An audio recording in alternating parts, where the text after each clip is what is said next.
Bon, vous avez vu, j'ai mis la casquette, donc forcément nous allons voyager dans le temps. Plus précisément, nous allons aller en 1994.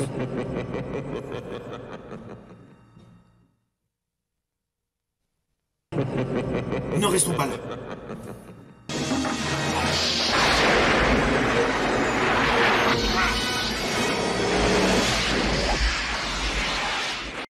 Hello, c'est HR, votre chroniqueur. Alors, comme promis, je vais vous parler du film The Shadow. Film réalisé par Russell Mulcahy en 1994. Avant d'aller plus loin, n'oubliez pas, si vous n'êtes pas abonné, pensez à le faire. Pensez à la petite cloche pour les notifs. Mais surtout, pensez à mettre en commentaire ce que vous avez pensé de ce film de super-héros. Let's go! Alec Baldwin. You want to see into my eyes? I'm not afraid of you. John Lone. Find him and kill him! Penelope Ann Miller. And Tim Curry. Who knows what evil lurks in the hearts of men? The Shadow knows. Revenons sur le pitch de ce film.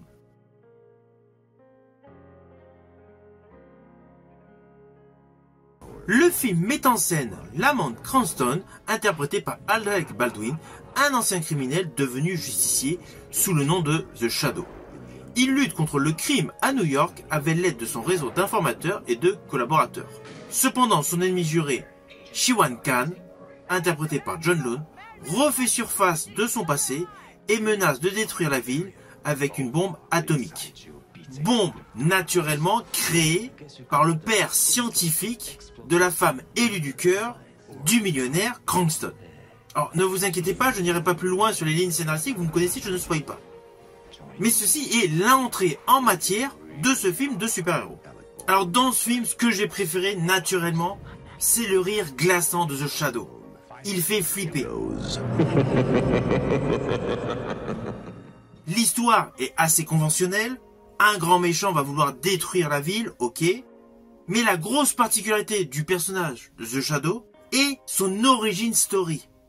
Ce n'est pas forcément un type bien.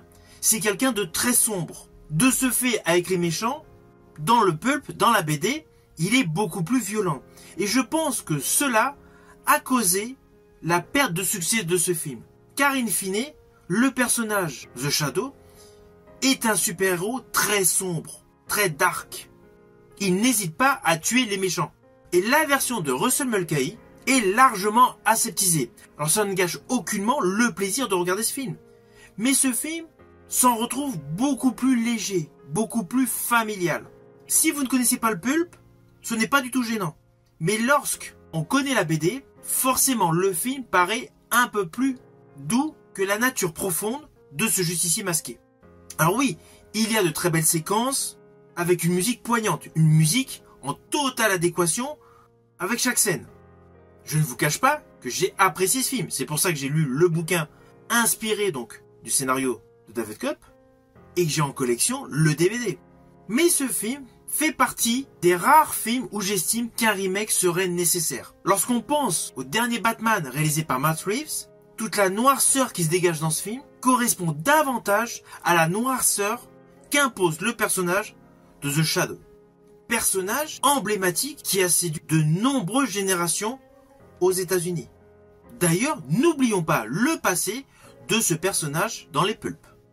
Who knows what mysteries wait in the darkness? Who knows what terrors prowl in the underworld? The Shadow knows.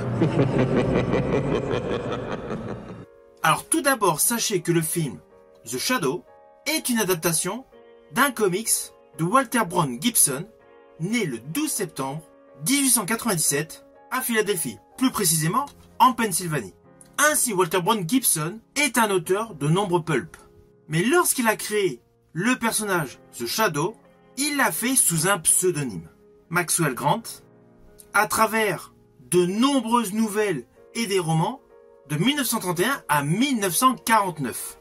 Alors pour la petite histoire, sachez que ce personnage fictif, The Shadow, outre le fait d'avoir été la star de nombreuses pulps, il y a eu une adaptation radiophonique.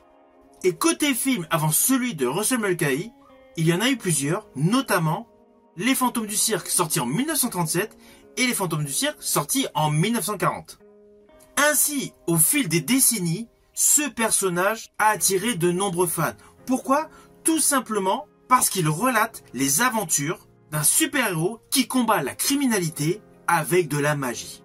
C'est ce qui a mené à la réalisation de ce film de 1994 par Russell Mulcahy. Alors pour la petite histoire, lorsque ce film est sorti en 1994, outre le fait du film, il y a eu en même temps un nouveau roman adapté du film, celui-ci, reprenant naturellement le scénario de David Koepp. C'était pour la petite histoire. What mysteries wait in the darkness.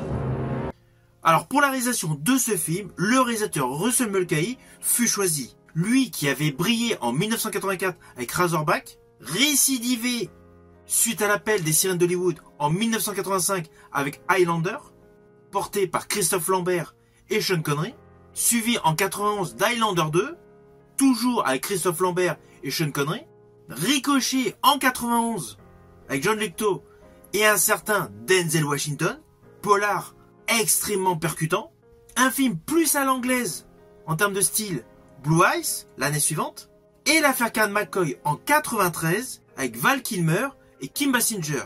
Ainsi, juste avant ce film, The Shadow, Russell Mulcahy avait enchaîné les succès. Ce qui ne fut pas le cas pour le film The Shadow. Et c'est bien dommage. Car que ce soit les pulps, que ce soit les romans, que ce soit la BD, The Shadow avait toujours plu. Même la série radiophonique où un certain Orson Welles avait participé. La série avait cartonné. Malheureusement, ce film, The Shadow, a bidé. Pourtant, dans le premier rôle, nous retrouvons Alec Baldwin. There is one face he shows the world, and the other he hides in shadow. Alec Baldwin, qui a déjà 14 ans de carrière derrière lui au moment de ce film, c'est une star, véritable étoile montante, avec des films qui ont cartonné. Je pense notamment en 1990 à la poursuite d'Octobre Rouge, aux côtés de Sean Connery, réalisé par John McTiernan. En 91, aux côtés de Kim Basinger, qui deviendra son épouse dans la réalité, dans le film La chanteuse et le milliardaire, ainsi que Le baiser empoisonné, Glenn Carey, Malice et Guet-apens de Roger Donaldson. Bref, Alec Baldwin était au sommet de sa gloire au moment où il a tourné dans ce film The Shadow. À cela s'ajoute l'actrice Penelope Ann Miller, A mysterious woman, Penelope Ann Miller, qui dans ce film a une plastique digne des héroïnes des romans noirs des années 30. Son jeu est impeccable. Style de jeu qu'elle avait eu un an auparavant dans le bon film de Brian De Palma, L'Impasse aux côtés d'Al Pacino. Et d'ailleurs, Martin Bergman, un des producteurs de The Shadow, avait produit L'Impasse. Côté méchant, naturellement, nous retrouvons John Lone. John Lone, Find him and kill him. Qui s'était fait connaître par le King Kong de John Guillermin, mais qui avait largement brillé dans L'Année du Dragon en 85 aux côtés de Mickey Rourke, de Michael Cimino. 2 ans après, récidive, il a à nouveau brillé dans Le Dernier Empereur, de Bernardo Bertolucci, avant de devenir un grand méchant dans The Shadow. Toujours côté casting, nous retrouvons également Tim Curry. Mais pour en revenir à John Lone, la chose qui fut étonnante, c'est qu'à la suite de l'échec de ce film The Shadow, John Lone, véritable acteur de talent, a basculé en termes de registre cinématographique. À partir de 95, il a joué dans des films de série B, notamment aux côtés de Christophe Lambert. Mais cela fera l'objet d'une autre vidéo. Pour en venir sur la totalité de ce casting, sur le papier, que ce soit les gentils dans le film ou les méchants dans le film, ce sont tous des acteurs de talent. La production est d'extrême qualité et le réalisateur, Russell Mulcahy, était à ce moment-là un réalisateur de talent avec du succès. Malgré toutes ces composantes, le film n'a pas pris. Pourtant, les effets visuels sont de superbe qualité et la musique de Jerry Goldsmith toujours de grande envergure. Surtout pour des scores de films de super-héros. Je rajouterai que toute l'ambiance rétro confère à ce film une plus-value, faisant réellement hommage à la bande dessinée. Ce film aurait mérité davantage de succès. and a secret army is at his command. Report. Police investigation of murder. Agent advises inquiry. Extra, extra! Madman threatens to blow the city sky high!